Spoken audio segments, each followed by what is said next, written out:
Bonjour à tous, ravi de vous retrouver pour cette nouvelle émission. C'est devenu un peu une tradition, à chaque rentrée on parle des vendanges. Et cette année évidemment on va évoquer les vendanges de 2019 avec nos deux invités.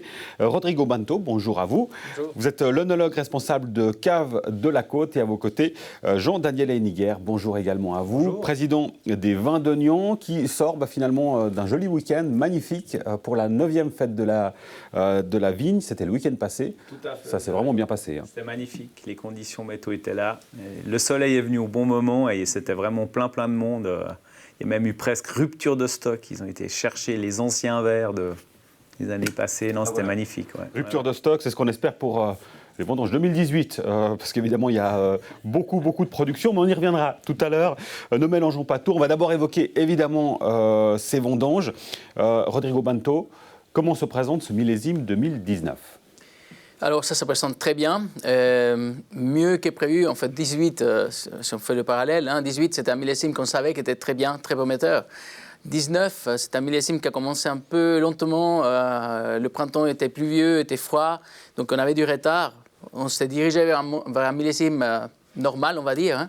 Et finalement, vu que c'est le mois de septembre qui fait les vendanges, on a eu un mois de septembre de rêve. Et voilà, ça fait un très bon millésime qui se profile. Ouais, c'est vrai que Jean-Daniel Heiniguer, on s'est fait un peu peur cette année, avec les conditions météorologiques notamment, grosse sécheresse à certains endroits.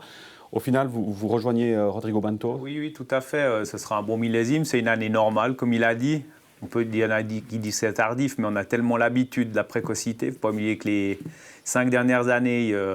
les 5 dernières années, il y a 3 années les plus chaudes du siècle, un peu partout. Donc voilà. Et puis on a moins un peu l'habitude, mais c'est des bonnes conditions. Après, on a un petit peu de pluie, mais ce n'est pas grave du tout. Et puis on a eu chaud, mais il ne faut jamais oublier que dans notre région, en tout cas, on a toujours eu des orages avant les canicules. Et ça change beaucoup. C'est-à-dire quand on a eu les 2 grosses périodes de canicule, il y a eu 50 à 60 mm de pluie juste avant ces canicules. Donc en fait, ce qui fait que les plantes, elles étaient moins stressées. Il y a eu beaucoup moins de stress hydrique en 2019 qu'en 2003, par exemple, qui était beaucoup plus violent, et même que 2018. On n'a pas eu les phénomènes qu'on voit dans d'autres régions en Europe, dans le sud de la France. Donc là, on parle de la Suisse. Par exemple, si on prend du côté du Valais, c'est la même situation ? Mais ils n'ont pas eu tant de stress hydrique que ça. Ils ont quand même aussi des précipitations. On a eu un printemps assez froid, comme il a dit Rodrigo, plutôt pluvieux. Voilà. Donc tout bien, effectivement, Tout à fait. pour ces vendanges, un joli millésime. Alors, si on le compare justement, Rodrigo, au millésime 2018, on sait que le millésime 2018, on a des vins particulièrement sucrés, pour certains rouges, plus alcoolisés. Si on devait comparer ce millésime 2019 en termes de composition. Oui, 18, c'était une année où on avait beaucoup de sucre dans les raisins, donc du coup, on a eu beaucoup d'alcool dans nos vins, et une très belle maturité. Par contre, je trouve que par rapport à l'alcool qu'on a en 2018, on ne sent pas cet alcool dans les vins. C'est des vins qui sont très bien équilibrés. Et en 2019, on aura des vins un peu plus équilibrés niveau alcool, donc plus... je veux dire, peut-être normaux par rapport à ce qu'on veut faire. Par contre, avec le niveau de sucre qu'on a, c'est très très bien. Donc on sera en dessus de la moyenne, c'est sûr, la moyenne des 10 ans. Oui. Donc on aura des très belles maturités, un peu plus traditionnelles, donc avec meilleure acidité que l'année précédente. Donc un très bon équilibre, je pense. Ouais. Quelque chose qui satisfera, Jean-Daniel, les puristes, du coup. Oui, les puristes et puis les autres, Bien sûr. éclairer les inconditionnels de nos vins, bien sûr, oui. Non. Alors, si on revient justement sur 2018, alors il y a la question de la composition, du goût dont on vient d'évoquer, mais il y a aussi, on parle d'un millésime hors norme, exceptionnel à plus d'un titre, notamment lié à la production. Alors, on le sait, il y a énormément de production encore qui reste à écouler. Concrètement, ça se passe comment à la Cave de la Côte ? Nous, je veux dire, on a nos marchés, on a notre clientèle, on essaye justement de développer encore plus, de faire peut-être encore un meilleur effort en Suisse alémanique. C'est nos principaux clients et qui peut-être boivent pas assez de vin suisse. Mais on est serein, on est tranquille, on a des 2, 17, 18, 19, des très beaux millésimes, on a de très belles qualités. Et je pense que c'est aussi une question de temps. Il ne faut pas oublier que 2017, c'était une petite récolte, 2016, pas très grande non plus, et ça crée un manque de raisins, un manque de vin en Suisse. 18 arrive, c'est magnifique, mais on a beaucoup de volume, mais il faut du temps pour écouler tout ça. Donc, moi, je pense que c'est aussi un problème de décalage, simplement, des stocks. Ouais. Donc on voit que vous prenez, on va dire, la patience. Jean-Daniel Aleniguer, on voit que dans certaines régions de Suisse, à Lavaux par exemple, il y a eu quand même un début de panique par rapport justement à ces stocks qui sont très importants. Vous êtes aussi serein ? En fait, serein, on peut paniquer, on peut faire ce qu'on veut, mais ce qu'a dit Rodrigo, c'est très intéressant. On nous parle toujours de l'offre et la demande, hein. Alors malheureusement, quand il n'y a pas assez d'offres, les prix ne montent pas aussi vite qu'ils descendent quand il y a un tout petit peu trop, hein. Je vais être factuel, hein. En 2017, on a fait la plus petite récolte, je pense, des 60-70 dernières années. Il y a eu un gel, pas dans notre région, pas dans le canton de Vaud, ce qui fait qu'il y a eu 40% de production de moins. Et dans les linéaires de supermarchés, on a horreur du vide. Donc ce qu'a dit Rodrigo, c'est tout à fait juste. 2016 n'était pas une grosse récolte, 2017 non plus. Donc ces linéaires, ils ont été remplis par d'autres choses, hein, voilà.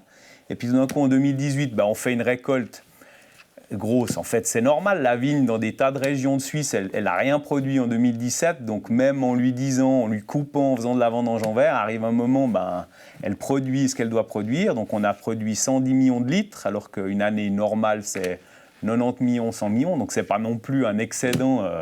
Quand on parle de ça, les gens s'imaginent qu'on a fait pisser les vignes, mais on parle de 10%. Hein.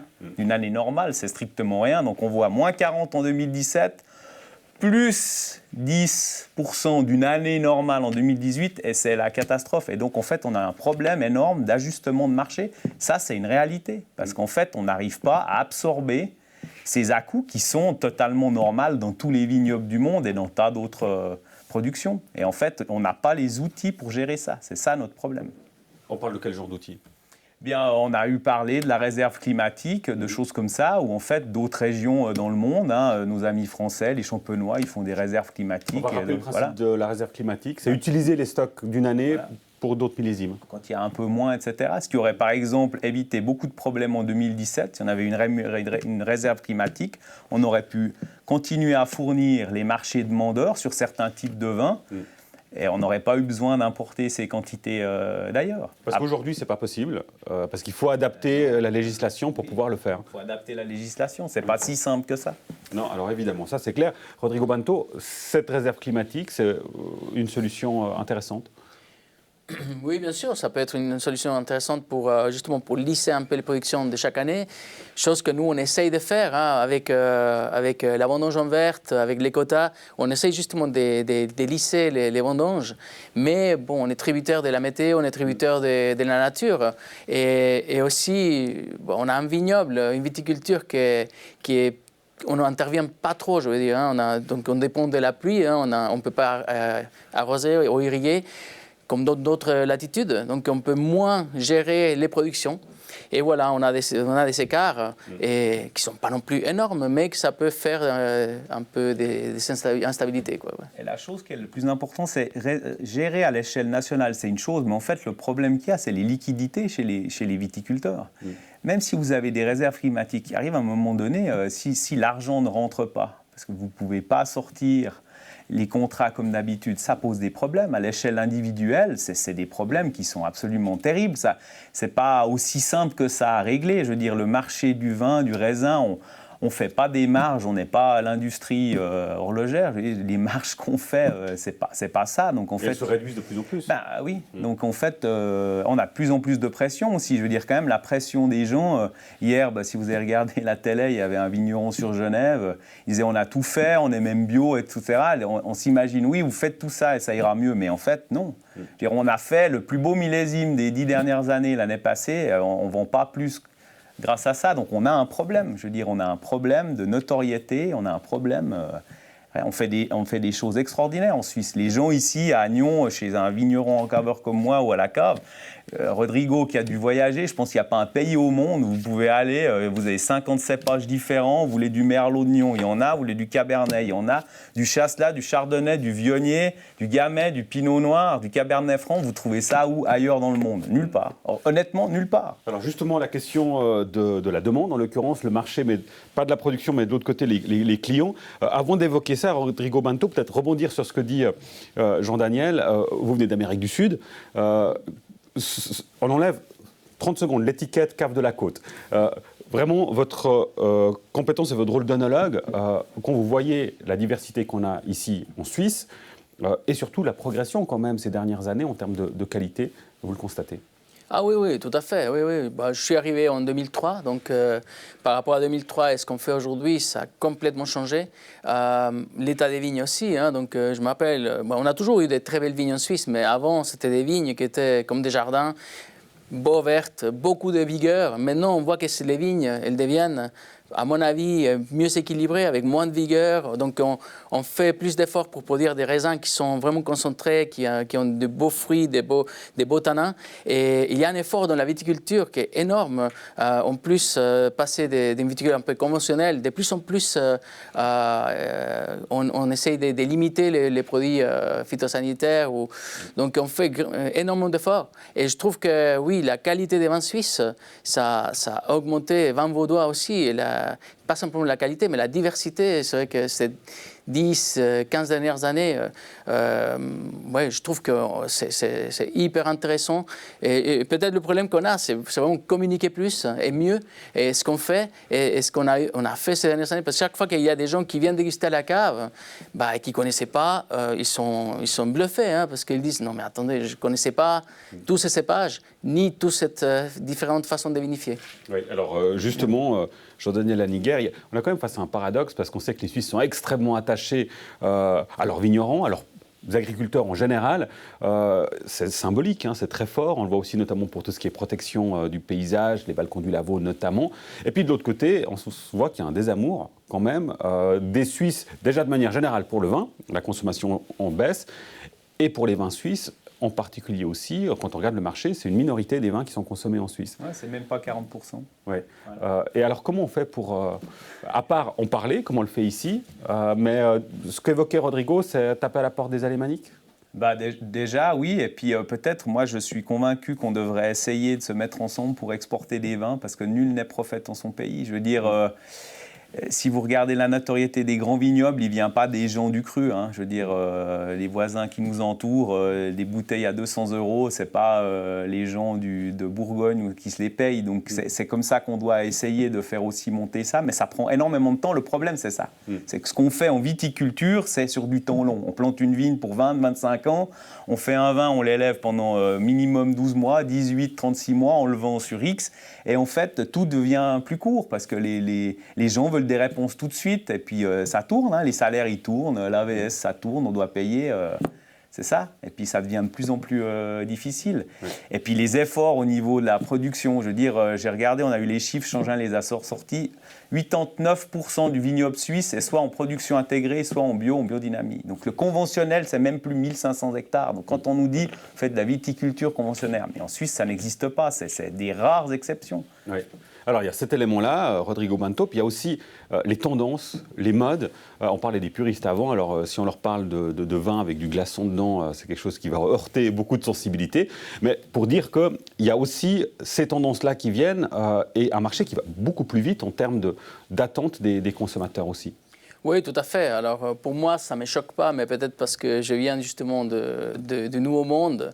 Et dans le Nouveau Monde, on a appris qu'il faut s'adapter aux consommateurs et donc et faire ce que le consommateur demande. Vous dites qu'ici, on devrait aller plus loin à ce niveau-là, justement? Ah oui, je pense. En général, la plupart des caves que je connais, ils font déjà comme ça. Hein, mais c'est sûr que peut-être qu'il y a encore des efforts à faire là-dedans, mais s'adapter à ce que le consommateur veut. Donc, nous, on sait produire justement nos raisins, on sait produire nos vins, mais après, on peut adapter. On peut s'adapter un petit peu aussi à ce que le consommateur veut. Et nous, on le fait déjà. Hein, donc, justement, ce vin avec des glaçons. On a un vin blanc, un vin rosé qu'on a fait à partir de cette année, justement, et on conseille avec des glaçons. Donc, oui, on essaie de trouver, pour tout type de clientèle, produire un vin qui va les convenir. Ouais. Jusqu'où on est prêt à aller en tant que viticulteur, Jean-Daniel Laniguer, dans l'aspect traditionnel d'une part, et puis jusqu'où est-ce qu'on va pour répondre finalement aux souhaits, aux désirs du consommateur? Le plus difficile, c'est déjà de cerner ce que veut le consommateur. Hein, parce que vous l'avez dit avant, je veux dire, il est attaché à ses paysages, il veut ça, il veut de la protection de la nature, il veut de l'eau propre, il veut tout. Mais les gens, ils réfléchissent en silo. Hein.